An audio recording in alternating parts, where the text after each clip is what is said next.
Are you a Mexican? Right.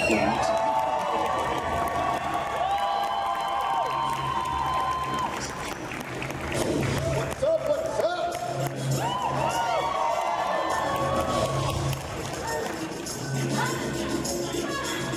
Hey, Spooky Empire, how is everyone tonight? Welcome to Spooky Empire, and Danny, we want to thank you for joining us today.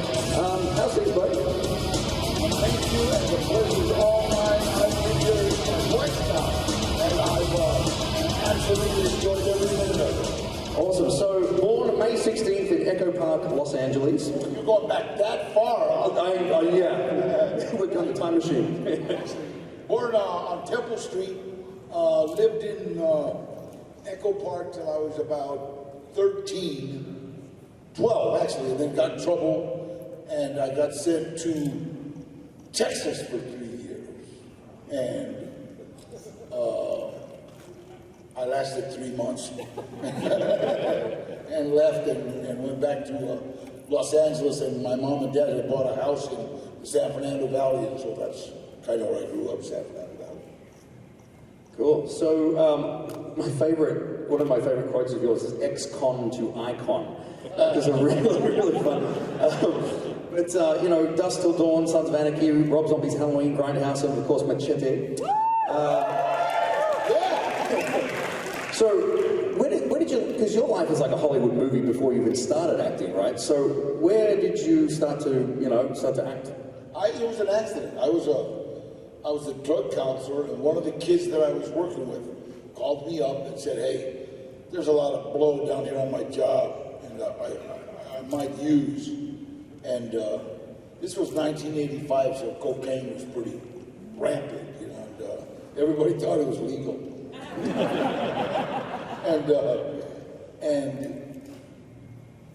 So I just went down to support him. About 11 o'clock at night, I thought I was going to go down, we were going to hang out on his break, because he told me we were in a warehouse. And so I thought on his break he was going to come out, we're going to sit in his car and smoke cigarettes, drink coffee, then he was going to go back in after his break and everybody's going to think we're gay.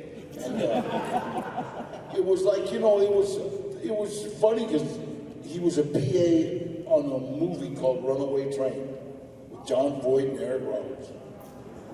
And it was the funniest thing I'd ever seen in my life. Everybody was dressed like convicts and they all had fake tattoos. And I kept smearing them.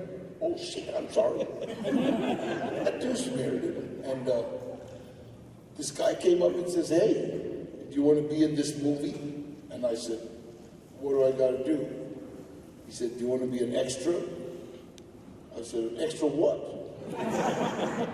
And he said, can you act like a convict? I've been in prison most of my life. I thought it was funny. I said, I'll give it a shot. So I took off my shirt because I had that big tattoo on my chest. And this other guy came over and said, hey, you're Danny Trejo. And I goes, yeah. He said, Danny, I saw you win the lightweight and the welterweight title up at San Quentin boxing. And I said, yeah, you're Eddie Bunker. I knew this guy. I was in prison with this guy. And I said, what are you doing here, Eddie? He said, I adapted the screenplay. I didn't know what that meant. Oh, okay. He says, are you still boxing? I said, nah, I trained. We need somebody to train one of the actors how to box. And I said, what's it pay? Because they were going to give me $50 for acting like a convict. He says, it pays $320 a day. And I said, I bet you want this guy beat up. I thought, shit, they want me to kick somebody's ass. And I'd have done it for another $50. He said, no, you gotta be real careful. This actor's real high strung, man. He might sock you. I said, shit. For $320, give him a stick. I actually started training an actor named Eric Roberts how to box for the movie Runaway Train.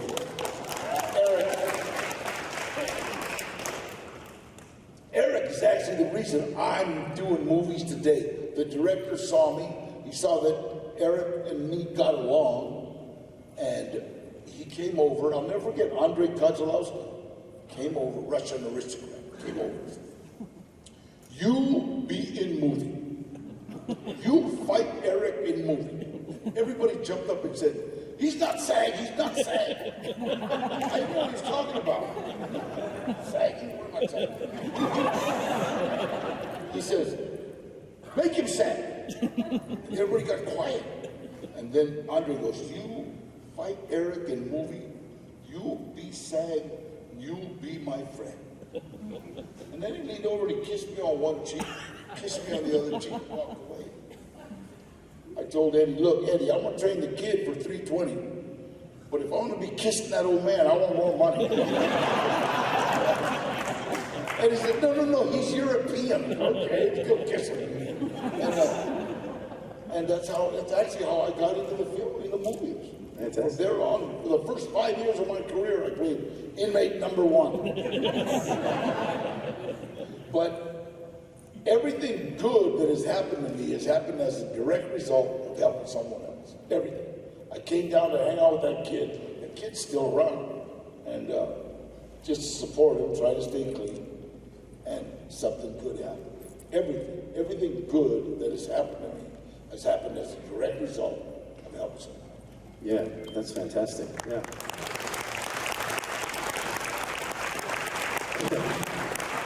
When I was a kid, you scared the shit out of me. I'm not going to lie. I was scared, terrified. But you also do a lot of work with drug rehab and also animal rescue. Tell us a little bit about that kind of work that you do. We're doing it's just, the more you extend your hand and the more you help, it seems like the better your life gets. It's kind of selfish, but that's a reality. And I work with youth. I love working with youth. I hate saying at-risk kids because all kids are at risk now. Doesn't matter where you come from. And then there's a lot of kids with autism, that we work with, and Samuel, one of my stepkids, has autism. He just got straight A's on his report card. And I was like, awesome. Theo's doing great. It's funny, he got all A's but 1 D. And I asked him, where'd you get the D? And the way he explained it was amazing. He said, I got a D because I would not listen to this tyrannical rant of this unqualified teacher. I told him, you should have gotten a better grade just for being able to say that.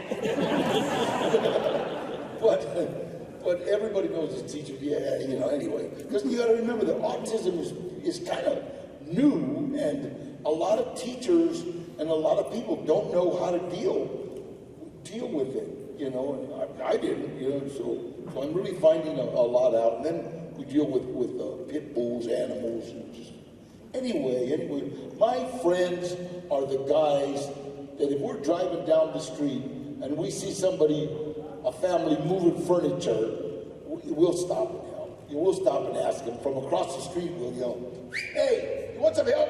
Because if we run up on them, they'll dial 911. I stopped on the freeway and asked these 2 ladies if they wanted help. They had a flat. I said, you want help? They wouldn't both help. They were scared to death. I'm like in the movies, I'm okay. So let's talk a little bit about your work with Robert Rodriguez. Like, you guys were related. You guys didn't even know this, right? Hey, Robert. Yeah? I met Robert when we were casting. He was casting for Desperado. That was like 23 years ago, I think. And I walked into his office, and he said, you remind me of the bad guys in my high school. What do you say? I said, I am the bad guys in your high school. And we talked, and he was it. He gave me a knife. He said, you're Navajas. And that's the character in Desperado. And when we were on the set in Desperado, he saw that like a lot of the people just gravitated towards me. I'm walking around with no shirt, and I got all these tattoos, and they're all taking pictures, and Robert comes up, because we were in a little town, Acuña, Mexico, and he says, hey, these people think you're the star of this movie. You mean I'm not? He says, well, Antonio Banderas. Who's that? I'll go for Selma Hayek. But so, we just went from there. He told me about Machete then. He told me about this machete-wielding federal agent that was, just like, wow. So I said, okay, so we just talked about machete for the next 10, 15 years. And most of the movies you've been in with him are actually, your character is named after a knife, right? Yeah, we did that because in my parole plans it says, no sharp objects within my vicinity.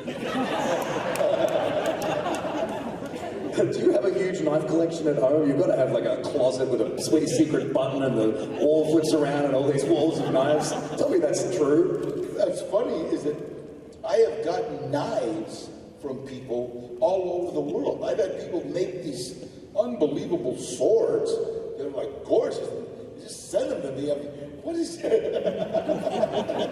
I'm gonna break into your house, right? All right, so why don't we open up to questions? So if you guys have got some questions, what you're going to do is you're going to head over here and line up. We're just going to come up to here one at a time and just yell your question to me, and if we can't hear it, I'll reiterate your question. Nice to meet you, Danny. Great, thank you. So what I wanted to ask you was, I know you were in the video game Death Camp Far from New York. So did you ever play the game, and you ever kick your ass in the game? No, you know what? I wish I had time to like sit down. I have 5-year-old kids come up and say, "Hey, I kicked your ass." No, I've never really gotten into playing the games. I love doing them though. Okay. Thank you.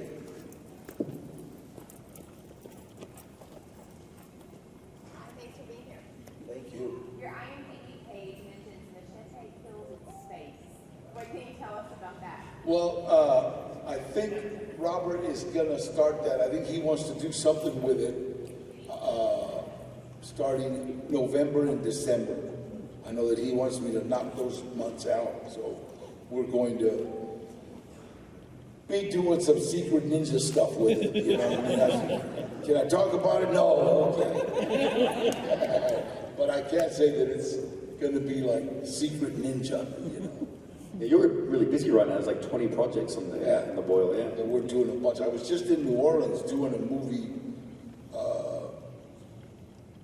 I don't know their name. Who cares? It's just a movie. It's cool, yeah. And then I was in New Orleans, and then next week I'm going to Vancouver for actually a Disney show. I can see that. A lot of ghosts. I don't know, something ghosts. God. How you doing? I'm great. How you doing? I'm doing great, thank you. It's fine. I was wondering if you could talk a little bit about working in New Mexico on Ridiculous 6. Well, you know what? Working on Ridiculous 6, that was funny. This guy, Adam Sandler, is funny. The guy is unbelievably funny. And that was so much fun. I got to work with Nick Nolte. And I was funny because me and Nick Nolte were sitting there, and somebody had said, "Man, are you guys ever going to retire?" And we thought, from what? We're playing cowboys. You know what I mean? But we had a blast. And I got to ride a horse and act like a cowboy and fantasize that I was John Wayne. Go ahead. Well, first of all, I really appreciate you being here because you're actually one of my recovery heroes. Oh, awesome. Thank you. I'm about to pick up 7 years. Awesome. Great. Thank you. I wanted to ask you, how do you maintain?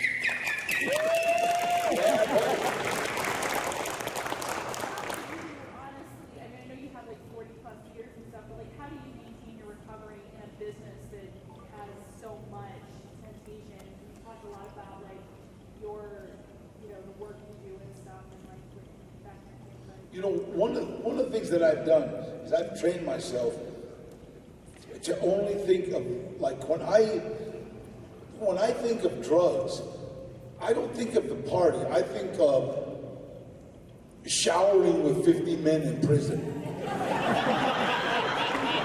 I'm trying not to look. You know, when I think of even drinking, you know, I think of, you know, laying in the drunk tank. It's never, I don't remember fun. You know, I don't remember fun. And when you're young, it's hard to like train yourself to when you see booze, look at skull and crossbones because, you know, all your friends are drinking. And then it's like, you know, marijuana, blah, blah, you know, there's so much. It's going to be legal in a couple of years, you know what I mean? Your grandma's going to be smoking. But it's like, I can't. You know what I mean? I don't want to. Even if it's legal, I don't want to. You know? I like my mind as messed up as it is, just the way it is, you know? So, and I'm pretty comfortable with where I'm at today. Thank you.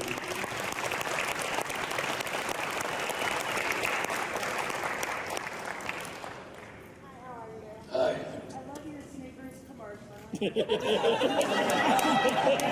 know what, with my agents, a Super Bowl commercial is like the holy grail to an actor. You know what I mean? More people watch the Super Bowl than the Oscars. And when my agent said, Danny, we've got a Super Bowl commercial, I went crazy, right? And she said, one problem. I said, what's that? She says, you have to be Marsha Brady. She says, what? And then she told us what Snickers was paying us. Oh, I'll be Marsha Brady. So I had to wear a dress.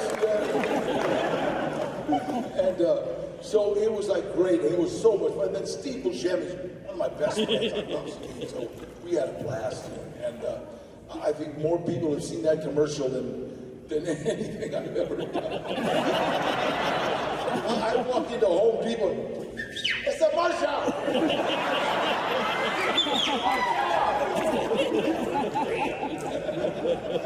So I went from being Machete, the baddest guy on the planet, to Marsha Brady. It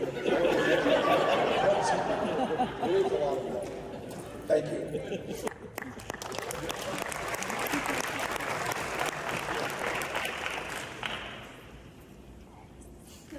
You're one of my favorite actors, I gotta say. And you mentioned before the tattoos in the movies, and they were putting big tattoos on actors. And one of the things I've always wondered about you in particular, one of my favorites was you, Con Air. And I gotta know, those bacon tres corazones, are they yours or were they put on for the movie?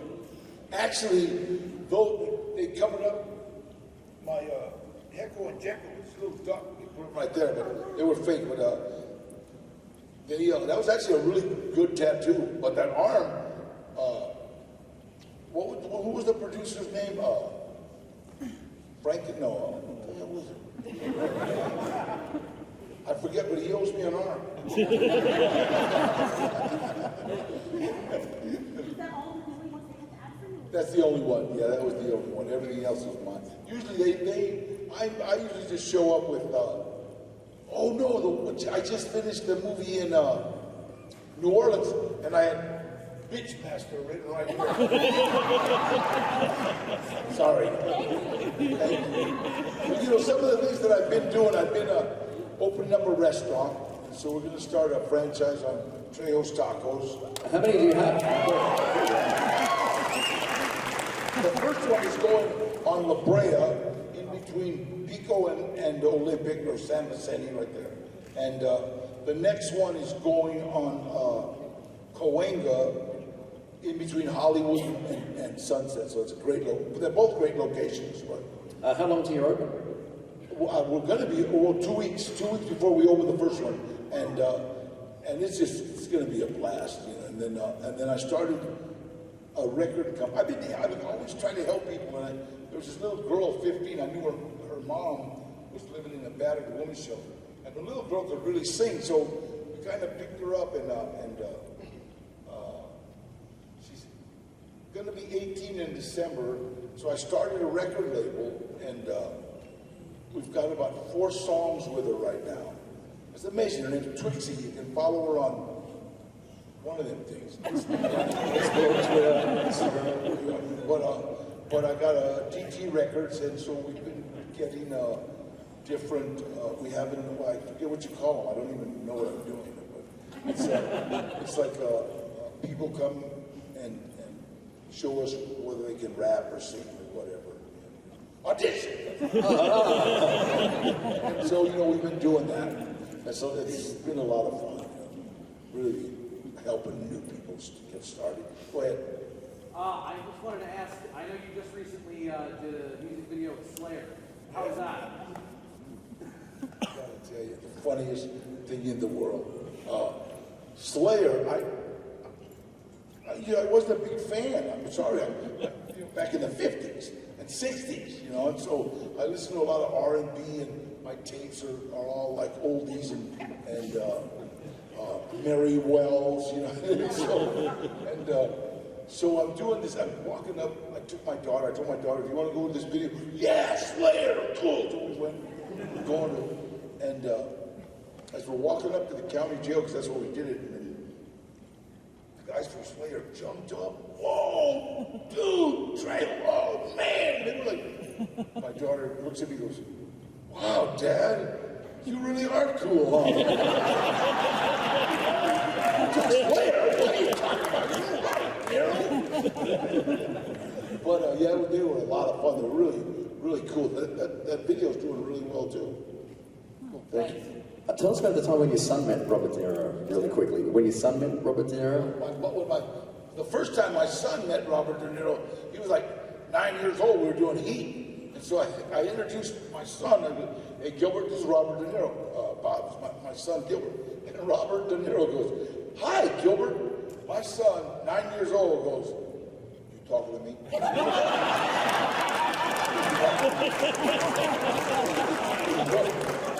Gilbert, you didn't see that movie? He goes, "The Comedy Channel." He watched the Comedy Channel. So it was like, him and Robert are good friends. And they're like, go ahead. With Robert Rodriguez's involvement in Lucha Underground. Yeah! We've seen you in the crowd. I was wondering if, is there any chance you're going to get in there and have a wrestle? Absolutely. He goes, I've been asking him, "Come on, Robert, let me fight one of the guys." And he goes, "Dan, that girl almost threw you out of the ring." Listen, you know what? Hey, those guys are amazing athletes. I mean, the stuff they go through is amazing. So, yeah, I might be a referee or something. Lucha Underground's a lot of fun, and we're doing From Dusk to Dawn, on the El Rey Network, and that's like just so much fun. On that one, I am the regulator. I don't negotiate, I regulate. Yeah. It's kind of a simple, quick question. It just seemed kind of out of left field. How did you end up on Anchorman, and how was that experience? Anchorman? Yeah. Oh, I loved it. I wanted to work with that guy anyway. And I feel sorry for him, because that guy, Will Ferrell, he can walk into a room and people start laughing. He's a funny dude, and it's just his aura. It's like, it's not, it would be terrible to be at a funeral and him walk in the room and start laughing. But he's just so funny, everything he does. So that was so much fun, and a lot of people saw that movie. He's got a great audience. Then I did another one with him. I didn't do another movie, but we had a Q&A on that movie, and he was getting ready to do Anchorman 2, and I asked him, "What happened to the bartender?" And he's like, "Killed him." Who's next? I have one more to say. Oh, awesome. Any chance we're going to see Machete in space? That's what we're doing. Robert's going to start it in November and December. Email him or something, man, to get on it. November, December. Go ahead. Two-part question, since I'm not lost. Oh God, no. Sorry. First thing, I read somewhere that you portray bad guys in movies to show the kids that a life of crime or doing bad things, doesn't pay off. Is that true?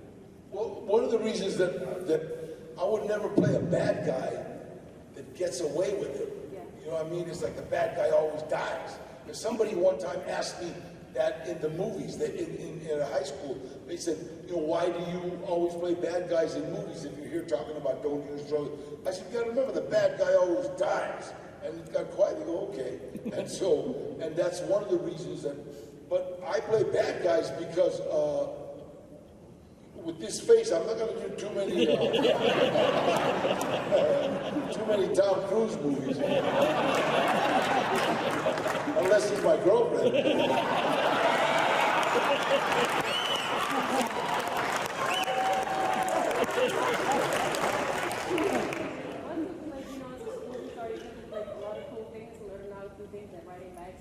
What's the coolest thing you've learned to do, like as an actor?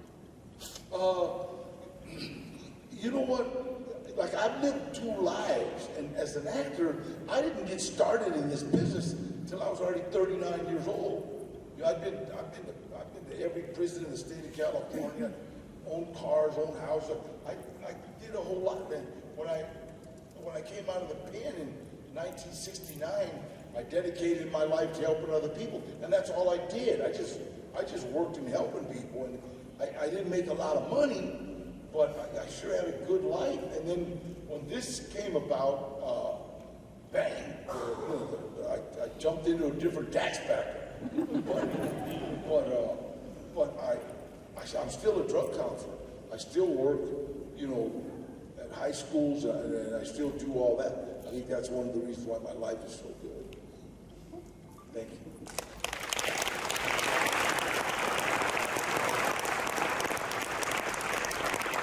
Anybody else? Anyone else have a question? Come on up.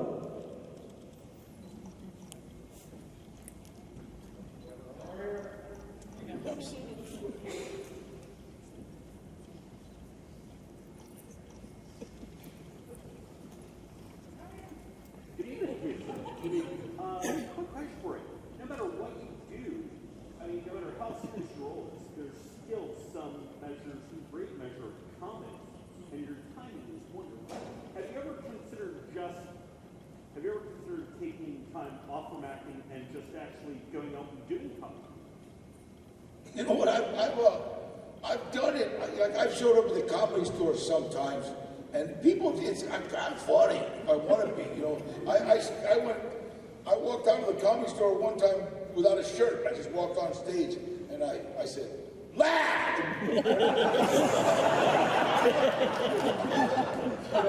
And you know, so I just kind of like improv, because everybody, like, comedy's not, it's easy to do once, you know what I mean?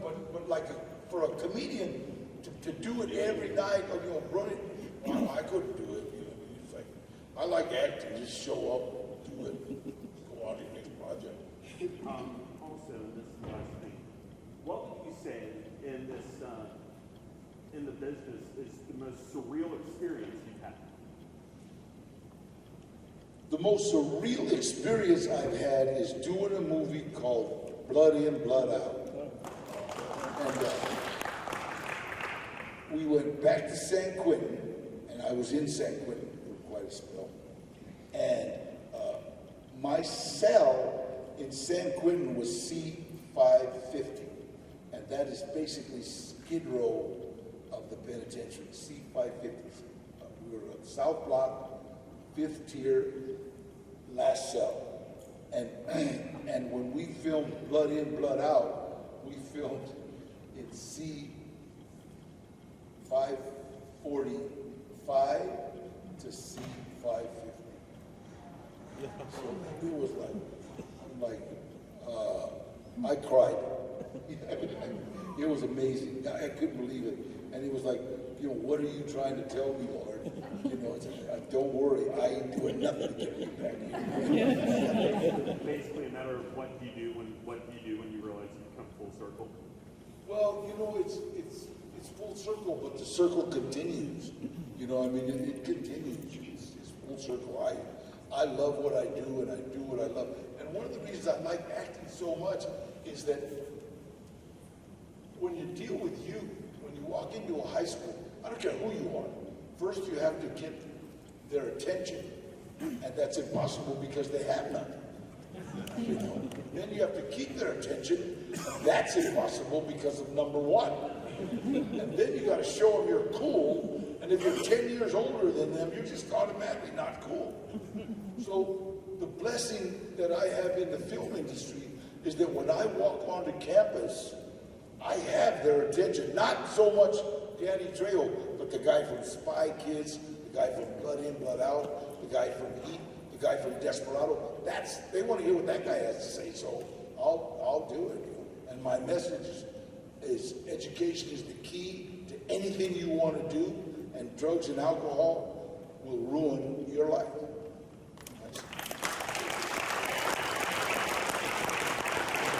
And anybody can deliver that message. The only problem is 1, 2, and 3.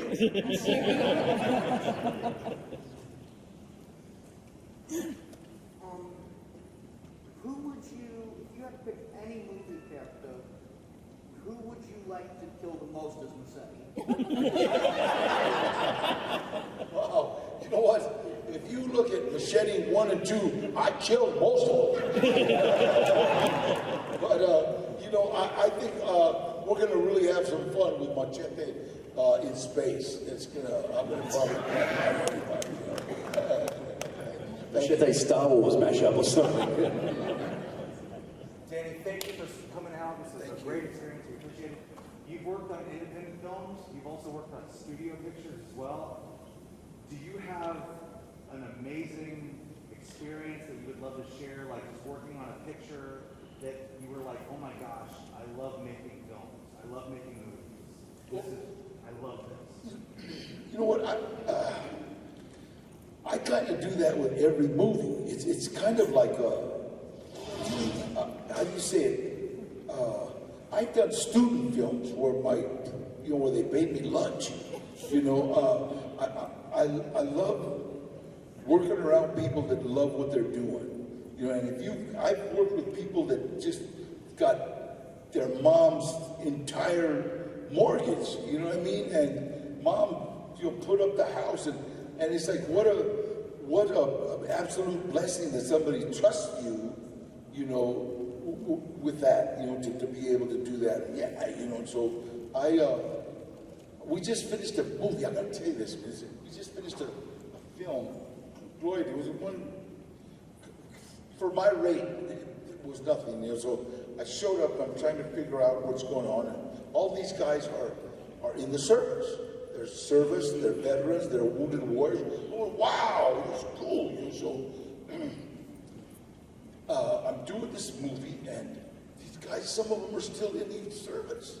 They got 5, 6, 7 deployments, but what happened was that 2 of them that were in the service, one of them was retired, pooled their money, and they're doing this film. This one guy comes up and says, Danny, really proud, man, that you're here. Thank you. I was basically the star, I guess. I don't know. He gave me a medallion, and I thought it was from like his troop or his platoon or whatever, right? And I said, oh, cool, thank you. I put it in my pocket. Thanks, bro. God bless you. And then he walked away. And I pulled it out. I'm looking at it, and it was Congressional Medal of Honor Society. Whoa. And I looked, it's got his name on it. This guy had picked up a hand grenade and threw it because it landed by all his buddies, and he got his hand blown. I can't remember his name. But then when I remembered, I seen this guy on television getting this thing, and it was like, you ever been just like choked up, and you're like, I'm with all these badass Rangers, right? And I'm trying to not make my I don't want to see him crying. And it was so unbelievable that this guy gave me this, man. And I thought, wow, thanks, bro. And so I love doing this stuff, man. I love doing this stuff. You know what I mean? And there's like a miracle around every corner when you're just trying to help somebody. God bless you. Thank you for that question.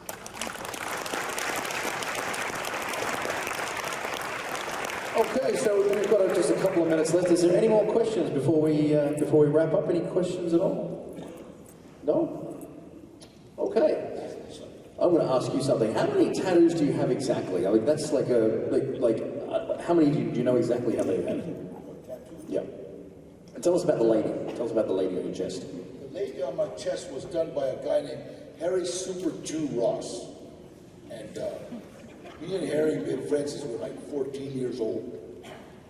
And we were at San Quentin together, and he did the outline in San Quentin. Then I got kicked out of San Quentin. I got sent to Folsom. And it was like a scene from West Side Story. He was on the dock, and I was in chains on the bus, and he said, "Don't let anybody touch it. I'll go to Folsom." Because it was like his first tattoo. And so I said, okay, so I'm in Folsom for a little while, then all of a sudden he shows up. Yeah, I got kicked out of Quentin. So we did a little more, and then there's a big race riot in Folsom. They sent me to Soledad.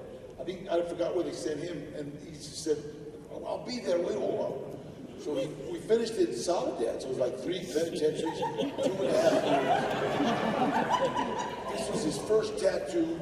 Harry became an unbelievably popular and great tattoo artist. He hated this tattoo because it was like your first painting. It doesn't come out as good as the one 10 years. So he would, "Don't show that, just shut up and make me famous." He was known for this tattoo. So that was like, but every tattoo shop I walk into, they'll take a picture of me with this tattoo and offer me a free tattoo. Hey, you want to? I'd have my mom would be tattooed if I took every free. So, most of your career has been these hyper-masculine villains and anti-heroes, people that are fairly strong characters. Do you remember the first time that you got a role that was the opposite of that, some of the nice guy or the guy who, has the good side? Do you remember what that was like for you? I did a movie called Sherry Baby with Maggie Gyllenhaal. And if you ever want to, I hated it. But I played the nice guy. I played the guy that helped her all the time. She was just come out of the penitentiary, and she was being used and abused, and she would show up at my door, and I'd help her, and it was funny. It was ridiculous because I kept the director. I kept telling the director, Rory Collier, "Come on, man, let me suck somebody. Hit somebody at least." So she would, "No, Danny, you are the nice guy at least." So I got one of the stunt guys because I'm knocking on a motel where she was supposed to be staying. Drag her out of there. And so I bang on the door, and I told one of the stunt guys, "Open the door." You open the other door and say, "Hey, cut it out, and we'll fight." I said, "Cut, no, that ain't it." But I think that was the nicest guy I ever played, was Sherry Baby. You don't understand, it's a great movie. Maggie Gyllenhaal is awesome. One final question. If all bets are off and we had like a purge day, who do you think Machete would go after? Like on the purge, like just do anything you want. What would Machete do? What would Machete do? Ride his old cars around. I'd go get that monster car and drive it around. Running over everything. Ladies and gentlemen, put your hands together for Danny Trejo.